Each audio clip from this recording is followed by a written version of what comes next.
धन्यवाद. सर्वप्रथम भारत मातेला वंदन करते. मंचावर उपस्थित सदानंद सुप्रे यांना मानाचं वंदन करते आणि उपस्थित माझ्या मित्रमैत्रिणी सगळ्यांना प्रणाम करते. आर्थिक साक्षरता आणि आर्थिक सक्षमीकरण महिलांचं खूप क्लिष्ट विषय आहे. मी खूप क्लिष्ट विषयामध्ये ॲक्च्युली काम करते. मी खूप अशी ओघवती वक्ताने वाटणार, थोडं तुम्हाला तुटक वाटेल, पण विषयच असा आहे, तो विषय समजून सांगताना थोडं तुटकपणा येईल. आपल्याला भारतीय विद्या मंचाचं हे जे आजचं महिला नेतृत्व मिशन विकसित भारत 2047ला आपण विकसित भारताचा विचार करतो. आपल्या पॉप्युलेशनपैकी 50% पॉप्युलेशन ही महिलांची आहे. हे कसं शक्य आहे? तर प्रत्येक महिलेचा सहभाग त्याच्यात अपेक्षित आहे, आर्थिक क्षेत्रात अपेक्षित आहे, उद्योजकामध्ये अपेक्षित आहे, तर हे मिशन पूर्ण होऊ शकतं. त्यासाठी 1-2-4 लहान गोष्टी, म्हणजे मी माझ्यापासूनच सुरुवात करते. थोडंसं मी माझ्याबद्दल सांगते. पुरुष प्रधान संस्कृतीमध्ये आणि पुरुषांची मक्तेदारी ही फायनान्शियल विषय हा पुरुषांच्या मक्तेदारीचा राहिला आतापर्यंत. आपण पाहिलं की 25-30 वर्षापूर्वीचा काळ डॉक्टरांना ऍक्सेप्टन्स होता, कारण सेवा कार्य होतं महिलांचं.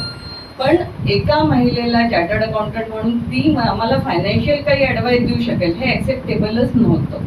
याचं कारण आपल्या समाजात पण, आपण घरात अशी आता परिवर्तन होत आहे, पण तो काळ असा होता की आपण घरात पण महिलांना म्हटलं जातं की तुला फायनान्स मधलं काय कळतं, तुला याच्यातलं काय कळतं, कुठे इन्व्हेस्टमेंट करायची काय कळतं.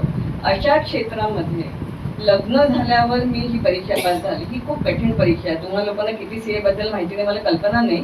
2, 3, 4, 5% जशी UPSCची परीक्षा असते ना ऑल ओव्हर इंडिया, तशी चार्टर्ड अकाउंटंटची एक्झाम आहे. तर ती लग्न झाल्यावर मी ते परस्यू केलं. त्याच्यानंतर मी पास झाली. त्याच्यानंतर मी स्वतःची प्रॅक्टिस सुरू केली. त्याच्यात सगळ्यात महत्त्वाचं माझ्या कुटुंबाने मला खूप सपोर्ट केला. माझे मिस्टर पण चार्टर्ड अकाउंटंट आहे. ते खरे तर इन्फ्रास्ट्रक्चरमध्ये ते नोकरी करत होते. त्यांनी 2020-21 साली आफ्टर कोरोना त्यांनी मला जॉईन केलं, कारण माझा व्याप एवढा प्रचंड वाढला की मी त्यांना म्हटलं की तुम्ही आता सर्व्हिस सोडा, तुम्ही मला जॉईन व्हा म्हणून. तर आर्थिक क्षेत्रात काम करताना जेव्हा मी प्रॅक्टिस सुरू केली, पहिले तर मी अभ्यास केला. आपल्याला असं वाटतं की लग्नानंतर पण, म्हणजे कोणत्या पण वयात तुम्ही काम सुरू करू शकता, कोणत्या पण वयात तुम्ही शिक्षण घेऊ शकता. लग्नानंतर अभ्यास केला, अभ्यासानंतर कुटुंबाने सपोर्ट केला, सगळ्या मोठ्यांची घरात जे काही होते त्यांची काळजी घेतली. पण हे करताना मी तुम्हाला खूप लहान गोष्टी आयुष्याच्या सांगणार की पुढे जाताना किती महत्त्वाच्या आहे. आज त्यांनी मला सपोर्ट केला कारण मी त्या घराला सपोर्ट केला, मी माझ्या घराला सपोर्ट केला. जर आपण कोणाला काही घरात प्रेम देतो ना, तसंच प्रेम परत मिळतं. मी तुम्हाला आज सांगताना एक महिला म्हणून आणि एक आर्थिक सल्लागार म्हणून मी कॉमनली बोलीन आज बोलताना की आज कुटुंब माझ्या पाठीमागे उभं राहिलं कारण मी कुटुंबासोबत राहिले. मला माहिती होतं माझं लग्न झाल्यानंतर माझं उत्तरदायित्व काय. मला त्या पूर्ण सगळ्यांमध्ये प्रेम आणि आपण जे समरसता, एकत्र कुटुंब पद्धती या गोष्टींना पुढे घेऊन जायचं आहे. माझा मार्ग एक साईड बाय साईड सुरू होता. मला खूप त्या गोष्टींना ऊर्जा लागली, मला त्या गोष्टीला खूप एनर्जी लागली, कारण शिक्षणही करायचं, प्रॅक्टिसही डेव्हलप करायची, बाहेर जायचं, काम करायचं, घरी आल्यावर घरच्या लोकांना सांभाळायचं. त्यांनी पण तेवढाच सपोर्ट केला. त्याच्यामुळे जेव्हा आपण हे आर्थिक क्षमता म्हणून म्हणतोय आणि मिशन 2047चं म्हणतोय की आपण महिलांचं नेतृत्व तयार करायचं आहे, तर मी हे म्हणेन की त्याचबरोबर घरातल्या प्रत्येक कुटुंबाची पण जबाबदारी आहे की आपल्या घरातल्या महिलेला तेवढं पाठबळ देणं जरुरी आहे. आणि तीच महिलेची पण जबाबदारी आहे की ते पाठबळ घेताना आपल्या ड्युटीज, रिस्पॉन्सिबिलिटीज या पूर्णपणे व्यवस्थित पार पाडणं जरुरी आहे. हे सगळ्यात महत्त्वाच्या गोष्टी आहे. ॲज अ महिला म्हणून दोघांचं पण एकमेकांशी पूरक आहे. म्हणजे कधीच पण मी जेंडर बेस कधी केली नाही, कारण मी 25 वर्ष झाले मी पुरुषांची मक्तेदारी असलेल्या व्यवसायात काम करते आहे. तर मी नेहमी म्हणते ठीक आहे, महिलांना मी प्रत्येक गोष्टीत प्राधान्य देते, पण त्या दोघांचं काम हे एकमेकांना पूरक आहे. त्या एकमेकांना पूरक घेऊन एकत्र होऊन आपल्याला पुढे जायचं आहे. आणि जर 2047चा विकसित भारत करायचा आहे तर प्रत्येक महिलेला उद्योजक होणं आवश्यक आहे, आर्थिक साक्षर होणं आवश्यक आहे, आर्थिक सक्षम होणं आवश्यक आहे. त्याच्यासाठी मी छोट्या छोट्या गोष्टी पॉइंट आउट केलेल्या आहे की ज्या गोष्टी काय महत्वाच्या आहेत. आता आपल्याला खरं तर आर्थिक साक्षरता आणि आर्थिक सक्षमीकरण म्हणजे काय, पहिली गोष्ट तर दोन्ही गोष्टी या खूप वेगळ्या आहेत. आर्थिक साक्षरता म्हणजे आता तुमच्यापैकी अनेक जण म्हणजे मला दिसत आहेत की बरेच जणी होऊ शकतं की ऑलरेडी काम करत असतील, म्हणजे आर्थिक सक्षम असतील पण आर्थिक साक्षर नसतील. आपल्या समाजामध्ये, आपल्या कुटुंबामध्ये आपल्याचं कसं असतं की तुम्हाला एक दोन उदाहरणं देते, त्यातनं खूप तुम्हाला पटकन रिलेट होईल. कोरोना झाला, मी 25 वर्ष झाली मी काम करते. अचानक 2020 मध्ये आपल्या सगळ्यांना अपेक्षित नव्हतं ते सगळं झालं आणि कोरोनामुळे अनेक व्यक्तींचे दुःखद निधन झाले. माझ्याही पण काही क्लायंटचे झाले. 1 वर्षानंतर ती त्यांची मिसेस रडत रडत आली. ती बाहेर खरं नोकरी करत होती पण घरामध्ये आर्थिक विषयाच्या चर्चा जेव्हा होतात, जेव्हा आर्थिक विषयावर बोलणं होतं, ती काय करायची, म्हणजे समजा ते गव्हर्नमेंट सर्व्हिस असेल, बाहेर जायची, बँकेत नोकरी होती पण तेवढंच करून घरी येऊन सगळा पगार नवऱ्याच्या हातात द्यायचा, बाकी घरची कामं करायची. पण घरात स्वतःच्या नवऱ्याचे इन्व्हेस्टमेंट कुठे आहेत, स्वतःच्या नवऱ्यावर किती लायबिलिटी आहे, त्याच्या PF मध्ये किंवा त्याच्या विम्यामध्ये आपलं नाव चढलंय की नाही. समजा लग्नाला 10 वर्ष झालेली आहे, लग्न व्हायच्या आधी त्यांच्या आईचं नाव होतं, ते बदललंय की नाही. त्याच्यानंतर ती धडपड सुरू झाली की या सगळ्या गोष्टी स्थावर मालमत्तेवर नाव आहे की नाही. 1 वर्ष तिला या सगळ्या गोष्टींसाठी त्रास झाला. ती झाली आर्थिक साक्षरता. प्रत्येक महिलेने घरामध्ये आर्थिक जे निर्णय होतात त्या निर्णयामध्ये किंवा आर्थिक ज्या चर्चा होतात त्याचा सहभाग असला पाहिजे. आपल्या कुटुंबाचं उत्पन्न काय, आपलं उत्पन्न काय, आपली ध्येय काय, आपली पुढची कोणकोणत्या रिस्पॉन्सिबिलिटी आहेत, आज मुलं आपली कोणत्या वर्गात आहेत, त्यांना पुढे फॉरेनला पाठवायचं असेल तर किती पैसा लागेल, किंवा त्यांना तिथून पुढे आपल्याला त्यांचे लग्न आहेत का, तर किती पैसा कुठे गुंतवणूक करायला पाहिजे की ते मल्टिपल होतील. गुंतवणूकची माहिती असणं म्हणजे आर्थिक साक्षरता. नवऱ्याची किंवा आपल्या हजबंडचे कुठे कुठे FDR आहे का, कुठे प्रॉपर्टी आहे का, PF वर नाव आहे का, ही माहिती असणं म्हणजे आर्थिक साक्षरता. आर्थिक घराबाहेर पडून त्या पूर्ण समाजात जाणं, विमा उतरवला आहे की नाही. आपण पाहिलं कोरोनामध्ये अनेक 5-5, 10-10, 15-15 लाख इझिली खर्च झाले, तर कितीतरी ट्रीटमेंटमध्ये तो विमा उतरवलाय की नाही. या सगळ्या घरच्या निर्णयामध्ये त्यांचा सहभाग असणं म्हणजे आर्थिक साक्षरता. या सगळ्या गोष्टींची समाजात खूप गरज आहे, महिलांना खूप गरज आहे. होऊ शकतं तुमच्यापैकी खूप जणींना माहिती आहे पण तुम्ही ज्या प्लॅटफॉर्मवर काम करताय त्या बाहेरच्या महिलांपर्यंत आपल्याला हे पोचवायचं आहे. त्या महिलांना आपल्याला यास आर्थिक साक्षर करायचं आहे की घरातला ताळेबंद, आम्ही व्यवसायाचा ताळेबंद तयार करतो तर घरातलं ताळेबंद तयार केला पाहिजे की आपलं नेटवर्क काय आहे, ते FDR काय आहे, म्युच्युअल फंड काय आहे, शेअर्समध्ये करणं बरोबर आहे की नाही आहे, आपल्या रिस्पॉन्सिबिलिटी काय आहे, कॉन्टिंजंट लायबिलिटी काय आहे, मुलांचे पुढे एज्युकेशन्स आहे. तर या सगळ्या गोष्टींची जी जबाबदारी आहे त्या सगळ्यांनी साक्षर होणं म्हणजे ही झाली आर्थिक साक्षरता. याच्याबरोबर मी पुरुषांनाही म्हणेल की याच्यात महिलांचा सहभाग जरूर करून घ्यावा, कारण महिलांच्या कल्पनाशक्ती आणि महिलांचं अंडरस्टँडिंग यामध्ये खूप चांगलं असतं. आता आर्थिक सक्षमता म्हणजे काय, प्रत्येक महिलांनी आर्थिक सक्षम होणं खूप आवश्यक आहे. आर्थिक सक्षम म्हणजे स्वबळावर उभे राहणं, स्वतःच्या पायावर उभं राहणं, आत्मनिर्भर होणं. आजच्या काळाची गरज आहे, नव्हे पूर्वीच्याही काळाची गरज होती. बायका घरात गुंतल्या, घराच्या जबाबदाऱ्या होत्या. पुरुष बाहेर गेला त्याच्यामुळे त्याच्यामध्ये जे औद्योगिक म्हणजे उद्योगाला लागतं ते साहस, किंवा समाजामध्ये गेल्यामुळे ते साहस, ते धाडस त्याच्यामध्ये निर्माण झालं. लोकांसोबत बोलायचं कसं, कम्युनिकेशन स्किल तयार झाले. स्त्री घरी राहिली, घरच्या लोकांमध्ये राहिली, मुलांचं संगोपन केलं, घरात स्वयंपाक केला. ती तेवढी समाजाला एक्सपोज नाही झाली, ती बाहेरच्या व्यवहारांना एक्सपोज नाही झाली. धाडस कमी झालं, आत्मविश्वास कमी झाला. याच्यासाठी सगळ्यात महत्त्वाचं आहे म्हणजे आम्ही आर्थिक सक्षमीकरणामध्ये नोकरी तर महत्त्वाची आहेच आहे, पण मी माझ्या प्लॅटफॉर्मवर येणाऱ्या प्रत्येक स्त्रीला म्हणते की स्वतःचा उद्योग व्यवसाय सुरू करा. स्वतःचा उद्योग व्यवसाय, आणि तो उद्योग व्यवसाय कोणत्याही वयाच्या, अगदी तुम्ही 20 वर्षापासून वयाच्या 70-80 वर्षापर्यंत सुरू करू शकता. वयाचं बंधन नाही.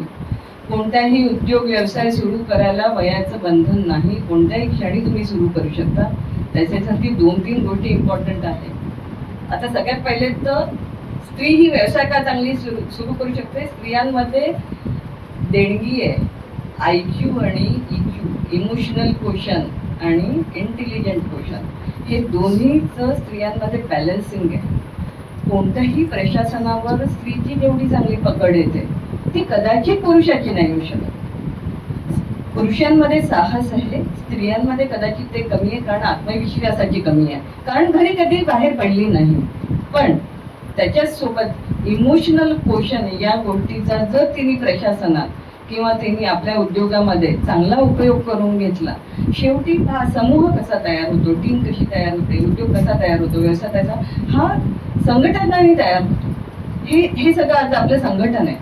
शेवटी हे सगळं आजचं पण कार्यक्रम विशेष तुमचा हा सगळा सक्सेसफुल व्हायला सगळ्या स्त्रिया एकत्र आल्या. त्यांनी ते आजचा कार्यक्रम आहे त्याच्या आधीचा 15 दिवसापासून त्यांची तयारी असेल, सगळ्या एकत्र येत असतील, बोलत असतील, चर्चा करत असतील, आणि हा कार्यक्रम इतका चांगला तुम्ही सक्सेसफुल करू शकता. असाच उद्योगधंदा आहे, असाच व्यवसाय आहे, सेम आहे. उद्योगासाठी सगळ्यात पहिली महत्वाचं संघटन तयार करा म्हणे. एक तर कोणत्याही वयात तुम्हाला उद्योग व्यवसाय हे करू शकता येतं, त्याला वयाची मर्यादा नाही. शासनाच्या खूप विविध योजना आहे, बँकेच्या योजना आहे. तुम्ही आत्मनिर्भर बना. तुम्ही आत्मनिर्भर झालात, एक कुटुंब आत्मनिर्भर होतो, समाज होतो, देश होतो, विकसित भारताकडे जातं. त्याच्यासाठी सगळ्यात पहिले संघटन तयार करा. 4-5 जणी एकत्र या, कारण मला माहिती आहे आजच्या कॉम्पिटिशनच्या काळात एकटी जणी कोणी रिस्क घेऊ शकत नाही. त्याच्यामुळे, आणि त्याच्यात सगळ्या वयाच्या, एखादी जनजी घ्या, एखादी मिडल जिचं वय 40 वर्षाचा आहे, एखादी 50 साठी तिचा अनुभव पाठीशी आहे, अशा जणी पण एकत्र येऊन तुम्ही करू शकता. खूप साऱ्या इंडस्ट्री आहे की जिथे तुम्ही महिला काम करू शकता. फूड इंडस्ट्री आहे, फॅशन इंडस्ट्री आहे, टेक्सटाईल इंडस्ट्री आहे, ब्युटी प्रोडक्ट्सची आजकाल इंडस्ट्री आहे, डिजिटल मार्केटिंग आहे, वेगवेगळे ॲप आहे. अशा अनेक इंडस्ट्री आहे की ज्याच्या कल्पनाशक्तीच्या जोरावर या इंडस्ट्री खूप पुढे जातात, ज्याच्यात कल्पकतेला महत्त्व आहे. तर अशा इंडस्ट्रीमध्ये महिला काम करू शकतात. त्याच्यामुळे संघटन बनवा, थोडे शेअर कॅपिटल आणा, बँकेतनं घ्या, बँकेकडे जा, एक चांगला चार्टर्ड अकाउंटंट बघा, किंवा तुमचे जे काही तुमचे लाईफ पार्टनर्स आहे त्यांच्याशी डिस्कस करा. त्यांचा तर सहभाग तुमच्या संघटनेमध्ये आवश्यकच आहे. बाहेर धावपळ करायची आहे, 2-4 गोष्टी सोबत सुरुवात होईल. पहिले थोडं हळूहळू होईल. सुरुवातीला सगळ्या जणी एकत्र आल्यानंतर खूप कसं आहे, व्यवसाय कसा असतो, व्यवसाय हा फुलून यायला एक जनरेशन जातं. माझी मुलगी आज चार्टर्ड अकाउंटंट झालेली आहे. मला सांगायला खूप अभिमान वाटतो. मी, माझा नवरा आणि माझी मुलगी, ती पण आज चार्टर्ड अकाउंटंट झाली 23व्या वर्षी. तर आज सगळा प्लॅटफॉर्म तिला मिळाला, तिला तिच्या नवीन कल्पना करायच्या, तिलाही पुढे जायचं आहे. पण एक व्यवसाय सुरू करताना तुम्ही आज विचार कराल तर 5 ते 6 वर्ष तुम्हाला स्थिर स्थावर व्हायला लागतं. मी तुम्हाला लहान लहान गोष्टी सांगते की व्यवसाय आपण सुरू करू, मॅडम म्हणाला तर लगेच मला पैसा मिळेल असं नाही आहे. त्याच्यात प्रचंड मेहनत करायची, 24/7 तुम्हाला काम करायचं आहे. हळूहळू पहिले लहान प्रमाणापासून सुरुवात करायचा, हळूहळू तो मग तुम्हाला प्रॉफिट द्यायला लागतो. पहिले तर तुम्हाला BEPला यायला, BEP म्हणजे काय, कॉस्ट आणि तुमचा इन्कम याचा एक सांगड काढला, सेम लेवलला येणं म्हणजे BEPला यावं लागतं. नंतर हळूहळू प्रॉफिट सुरू होतो. मग तुमची टीम वाढवता येते, मग ती टीम वाढवल्यानंतर तुमचं लोन वाढवता येतं. मग नवीन जनरेशनला पण तुम्ही घेऊ शकता, जयंती तुम्ही घेऊ शकता. अशा अनेक इंडस्ट्री की तुम्ही काम करू शकता. आर्थिक सक्षमीकरण हे याच्यासाठी आवश्यक आहे की समाजात तुमची, समाजाचं बघायचं स्थान, तुमच्या मुलांचं तुमच्याकडे बघायचं, कारण परिवर्तन झालंय. मी जेव्हा 25ची असेल, मी जेव्हा 30ची असेल, तेव्हाचा समाज आणि आताचा समाज, आताचा काळ पूर्ण बदललेला आहे. आज प्रत्येक स्त्रीला स्वतःच्या पायावर उभं राहून अर्थार्जन करणं हे जरुरी आहे. महागाई प्रचंड वाढलेली आहे. कोरोना नंतर आज हे कळते की उद्या माझ्यासोबत न घटो अशी घटना घडली तेव्हा मी बाहेर पडणार आहे का. कोरोनामध्ये असे अनेक क्लायंट झाले की जे गेले आणि ज्यांच्या मिसेस घरी होत्या त्या कधीच घरातनं बाहेर नाही पडल्या. आपबीती आली त्यांच्यावर. त्याच्यानंतर मुलांना सांभाळून त्यांना प्रथम घरातनं अर्थार्जन करायसाठी बाहेर पडलं होतं. ऑलरेडी नवरा गेला म्हणून दुःख होतं. त्याच्यानंतर कधीच समाजात बाहेर पडल्या नव्हता. अर्थार्जन करायचं होतं, मुलांना मोठं करायचं होतं. अक्षरशः येऊन रडल्या त्या माझ्यापाशी. तेव्हा जी मदत करू शकते तेव्हा मी केलीच. पण मग तेव्हा सगळ्यांचे आता आपण डोळे उघडायला हवे की आयुष्यात अघटित कधी पण घडू शकतं. त्याची पूर्वतयारी पण आपल्याला करणं जरुरी आहे. आपण आपल्या पायावर उभं असेल, फक्त असं नाही की वाईट विचार करून, पण आपण आपल्या पायावर उभं असेल तर आपला आत्मविश्वास वाढतो. सगळ्यात महत्त्वाचा प्रत्येक गोष्टीसाठी तुम्हाला कुटुंबाकडे, तुमच्या नवऱ्याकडे तुम्हाला पैसे मागायची गरज नाही ना. म्हणून तुम्हाला तो आणि तुम्हाला कॉन्ट्रीब्यूट करता आलं पाहिजे. आजचा काळ असा आहे की सगळे घरातले पुरुष बायकांना घरात मदत करतात. मॅक्झिमम ठिकाणी करतात, नसतील करत तर करावं याच्यानंतर, हेच अपेक्षित आहे. तेव्हा स्त्री बाहेर काम करू शकते. तेव्हा घरातल्या वाढत्या जबाबदाऱ्या, फायनान्शियल जबाबदाऱ्या, या सगळ्या यामध्ये पण स्त्रीचा हातभार अपेक्षित आहे. तिने पण तो हातभार लावला तर तेवढं त्यांच्यावरचं लोड कमी होतं. माहिती आपण नेहमी ना वुमन्स डे साजरा करतो. आपण विचार नाही करत की घरचा कर्ता पुरुष किती जबाबदारीने ऑलरेडी वाकलेला आहे, किती त्याच्या डोक्यात स्ट्रेस आहे. कारण पूर्वीपासून समाज असा आहे की यांनीच बाहेर जायचं, यांनीच कमवायचं, यांनीच घर चालवायचं. हे त्यांच्या डोक्यात पण बिंबवलं गेलं ना. जसं स्त्रियांच्या डोक्यात बिंबवलं गेलं की तुम्हाला हे करायचंय, तसं त्यांच्या ह्याच्यात पण केलं गेलं. त्याच्यामुळे आजच्या लाईफस्टाईलमुळे मध्ये त्यांना ते स्ट्रेसफुल वाटायला लागलं. त्याच्यात कुठेतरी आपण अर्थार्जनासाठी त्यांना मदत केली ना, त्यांना पण रिलॅक्स वाटतं. ते तुमच्याला 2 कामं करायला मदत करतात घरात. नाही तू बाहेर जाते का, तू हे करते का, मी तुला घरात मदत करतो. हे होत राहतं एकमेकांना पूरक. आपण त्यांना मदत केली तर ते आपल्याला मदत करतात. पण आपली इच्छाशक्ती पाहिजे या गोष्टी, आपली मेहनत घ्यायची तयारी पाहिजे. व्यवसाय उभा करणं, उद्योगधंदा उभा करणं म्हणजे 24/7 शिवाय घरही सांभाळायचं आहे. कारण आपण आपल्या मुलांना जेवढे चांगले संस्कार देऊ शकतो, आपण आपल्या मुलांना खूप चांगला क्वालिटी टाइम देऊ शकतो, खूप चांगले विचार करू शकतो. आणि ते एका स्त्रीकडनंच अपेक्षित पण आहे. माझ्याबद्दल मी थोडं याच्यासाठी सांगते की मी तो प्रयत्न केला 25 ते 30 वर्षापासून माझ्या घरात रुजवायचा. सकाळपासून संध्याकाळपर्यंत आपण आता हे पंचपरिवर्तनावर वगैरे सगळं बोलतोय किंवा आपण सगळीकडे घेऊन चाललोय, सगळ्या समाजापर्यंत पोहोचतोय. मी सहज गेले 15 दिवस तो विचार करता की हे अंगभूतच पाहिजे, तुमच्या ही सवयच लागली पाहिजे. मी माझी स्वतःची दिनचर्या सांगू. मी सकाळी उठल्या हात देवासमोर हात पुढे करून सरळ कराग्रे बसते लक्ष्मी. गेले 25 वर्ष झाले मी म्हणते. मी रोज अंघोळ केल्यानंतर सूर्याला अर्घ्य देते, मी सूर्यनमस्कार घालते, मी दिवसभर ऑफिस करते, संध्याकाळी 1 ते 1.5 तास पोरांसोबत क्वालिटी टाइम करते. क्वालिटी टाइम खूप दिवसभर मी देऊ शकत नाही, मी खूप बिझी आहे. पण आपले विचार का महत्वाचे, भारतीय संस्कृती का महत्वाची. त्यांना आठवड्यात एकदा देवळात घेऊन जाते. देवळात का घेऊन जाते, खरं तर असं खूप सगळेजण म्हणतात ना घरोघरीचं देव आहे, देवळात जायची काय गरज आहे. देवळात जाणं म्हणजे घरातनं बाहेर पडणं, 4 लोकांशी भेटणं, समरसता आणणं. त्या देवळात आपण आपल्या बाहेरच्या सगळ्या धर्मांमध्ये त्यांच्या जे काही स्थळं असतील मानलेली, तिथे सगळे जातात. आपणही जायला पाहिजे. ही आपण आपल्या घरातच प्रथा टाकली पाहिजे, ही सवय टाकायला पाहिजे. माझीच मुलं समजा एखाद्या आठवड्यात नाही गेलं तर म्हणतात नाही आज आपण देवळात नाही गेलो, आज जाऊन येऊ, आजचं राहिलंय, आपल्याला या आठवड्याचं जायचं राहिलेलं आहे. तिथे समरसता, अनेक 4 कुटुंब एकत्र येतात, तुम्ही बोलू शकता.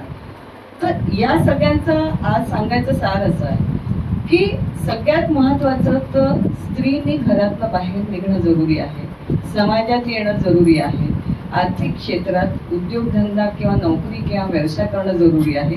त्यासाठी एका स्त्रीच्या मागे राहणं जरुरी आहे, एका महिलेच्या मागे राहणं जरुरी आहे, उभं राहणं जरुरी आहे. मग ती घरातली असो किंवा ती बाहेरची असो, संघटन करणं जरुरी आहे. पुरुषांना पण सोबत घेणं जरुरी आहे. वेगवेगळ्या वयाच्या लोकांना एकत्र घेऊन आजच्या मार्केटिंग, आज कशाची काळाची गरज काय आहे, नवीन ऍप डेव्हलप करायची. खूप साऱ्या आपण पाहतो ना, ओला, उबेर, ब्लिंकिट, किती सुपर डोकं असेल ज्यांनी हे सगळं काढलं असेल. घरी बसल्या आपल्याला ब्लिंकिट वरनं सामान येतं. आपण अडचणीत असतो, पाहुणे आलेले असतात, आपल्या घरात काहीतरी संपलं असतं, आपण लगेच हे ऍप डेव्हलप केलं. ही कल्पनाशक्ती आहे ना, या कल्पनाशक्तीवर कोणी ना कोणी काम केलंय आणि आपलं लाईफ रोजच्या डे टू डे सुसह्य झालेलं आहे. तर या सगळ्या गोष्टीचा विचार करून आपल्याला उद्योगधंदा आपल्याला पण वाढवता येतो. लिज्जत पापड हे जे एक अहमदाबाद मधलं, म्हणजे ही खूप मोठी संस्था आहे, ही खूप मोठ्या उद्योग जी एक्सपोर्ट करते. हा महिलांनी सुरू केलेला व्यवसाय. आज इम्पोर्ट एक्सपोर्ट आणि करोडोंमध्ये त्यांचा व्यवसाय आहे. काही नाही, महिला संघटित झाल्या, सगळ्यांनी मिळून लिज्जत पापड सुरू केलं, त्याला एक ब्रँड दिला, मग त्या कम्प्लीट पूर्ण बाहेर इम्पोर्ट एक्सपोर्ट करायला लागल्या. खरोखरी आपण स्वतः पण पापड आपण त्याचा आस्वाद घेतो. तर या पद्धतीने आर्थिक साक्षरता इम्पॉर्टंट आहे. स्वतःचा आत्मविश्वास वाढवण्यासाठी, स्वतःच्या कुटुंबाला आधार देण्यासाठी, आयुष्यात कळत नकळत एखाद्या संकट आलं, त्या संकटातून बाहेर पडण्यासाठी, स्वतःला वयाच्या 40-50 नंतर मुलं मोठी होऊन जातात, त्यांच्या कामाला लागतात. आपण घरात बसतो, माझे मुलं बाहेर गेले, US ला गेले, मी एकटी राहिली, सून माझ्याकडे लक्ष देत नाही. काही गरज नाहीये, तुम्ही व्यवसायात गुंतवा स्वतःला, तुम्ही 4 जणी तयार करा. हे सगळं कधी पॉसिबल आहे? तुम्ही व्यवसायात जाल, तुम्ही समाजात जाल, तुम्ही काम कराल. आपण उगाच या सगळ्या निगेटिव्हिटी गोष्टी घेऊन बसतो की मी एकटीच राहिली, मुलं लक्ष देत नाही, मुलं बाहेर जातात. आपण म्हणजे मी तुमच्याबद्दल नाही म्हणते, मानसिकता स्त्रियांची सांगते, नॉर्मल जी मी अनुभवते त्याच्याबद्दल, जे तुम्हाला बाहेर घेऊन जायचं. तुम्ही आयुष्यात, स्त्रियांच्या आयुष्यात 40, 45, 50 वर्षानंतर स्त्री एकटी होते. पुरुष त्यांच्या कामात असतो, स्वतःचं कशाला तरी गुंतवून घेतलेलं असतं. स्त्री एकटी होते. ती तिच्या शरीरात हार्मोन्सचे बदल होत असतात, ती एकटी पडते, तिला रडायलाही येत असतं की माझं कोणी नाही. मुलं मोठी होतात, मुलांना हळूहळू नंतर आईची गरज कमी होत जाते. त्यांच्या पण अजून कोणी त्यांच्या आयुष्यात येतं आणि आपण त्यांना पकडून बसतो.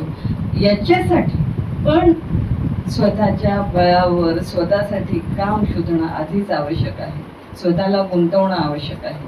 आणि त्या गुंतवण्यामुळे जर आपल्या घरच्या अर्थकारणाला काही चालना मिळत असेल आणि मग नंतर त्याचा समाजासाठी उपयोग होत असेल, त्याच्यातनं जर विकसित राष्ट्र होणार असेल, 50% स्त्रियांनी जर खरंच काम केलं आणि आपण हे जे मिशन 2047चा विचार करतोय, हे सहज शक्य आहे. तर या सगळ्या गोष्टींना मला माझे काही तुम्हाला अनुभव सांगायचे होते.